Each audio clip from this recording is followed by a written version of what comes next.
Bom, a radiestesia ela vai lidar com frequências, né? Então, na verdade, dentro desse processo a gente se fala mais de radiestesia, mas a gente trabalha radiestesia, a gente trabalha com radiônica.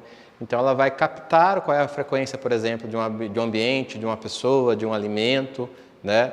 De uma somatização, né? Que é algo que está fora do processo energético da pessoa.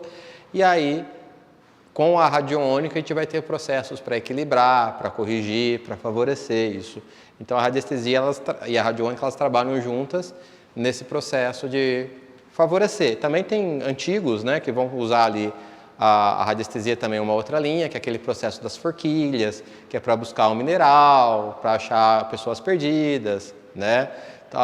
As pessoas, tem aquelas que achar infiltração na casa.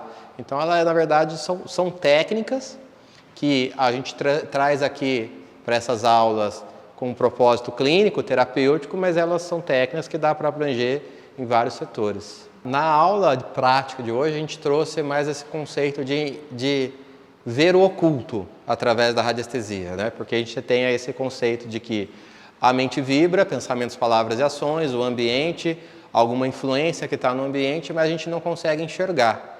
Então, através da radiestesia, nas aulas de hoje, a gente foi trazer um pouco sobre como medir, sobre como quantificar isso através de réguas, gráficos, né, e outros equipamentos, utilizando pêndulo, utilizando outras coisas, para que a gente possa checar qual é a melhor assinatura para aquele ambiente. Então, aí, usando mesas radiônicas, gráficos, pirâmides, que a gente falou bastante hoje sobre pirâmides, as frequências, as cores, né?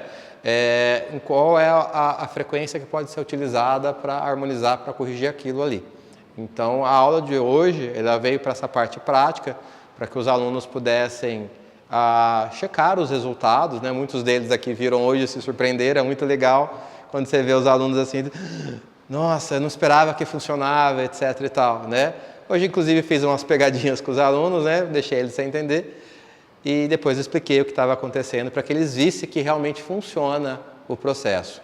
A sacada na maioria das práticas terapêuticas, elas funcionam no seu inconsciente, no seu dia a dia, só que você não sabe como. E quando a gente vem para um ambiente desse, em que a gente consegue checar, metrificar, a gente acaba tendo uma maior consciência sobre o que fazer no dia a dia para nós mesmos, para o nosso ambiente, para a nossa família e até mesmo para aqueles que nós estamos atendendo, consulentes, interagentes, como as pessoas costumam chamar. Como eu falei para você, esse processo ele pode ser usado em vários âmbitos. Falando em clínica, em parte clínica, terapêutica, por assim dizer, o objetivo de hoje da aula é eles entendam qual que é o padrão energético, a doença, a vibração, né, o que está influenciando, e aí eles possam, de repente, se com as outras práticas que eles vão ter aqui e fora também daqui, as pessoas trabalham com cromoterapia, as pessoas trabalham com Grabovoi, com equipamento de frequência, tá? Quanto tempo eu vou deixar essa pessoa, esse interagente exposto a isso? De que maneira? Então, a radiestesia ela vem ajudar bastante isso também, inclusive formular corretores. O que são corretores? São coisas que podem ser enviadas mesmo à distância, com o objetivo de harmonizar as energias tanto do ambiente quanto da pessoa que está sendo atendida. Não só a naturopatia, mas como, por exemplo, as práticas integrativas, né?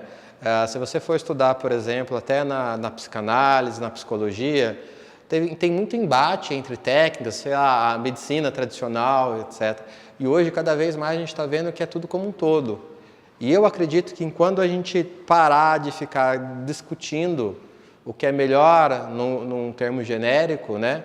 Quem tem razão, etc., e começar a praticar, a aplicar isso, a convidar as práticas, sim.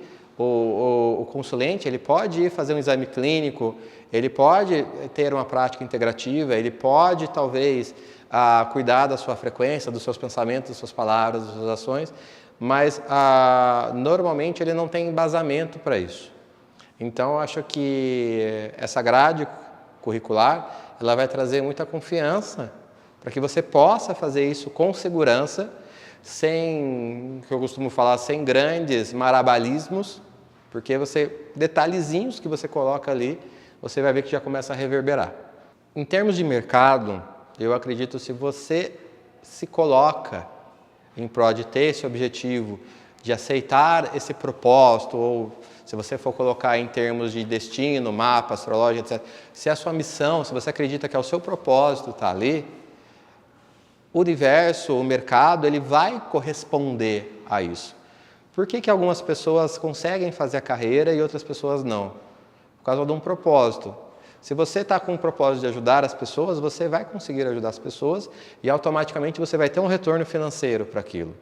Então, assim, existem milhares de pessoas precisando de auxílio. Então, é incoerente. Se hoje em dia, por exemplo, tantos profissionais que são formados, ainda assim, não dá conta. Né? Então, ainda mais com essa expansão de consciência, integrando a medicina, a biomedicina, então cada vez mais isso vai sendo mais integrativo. Então, em termos de mercado, tem mercado sim. Eu, inclusive, trabalho nas formações, eu não vejo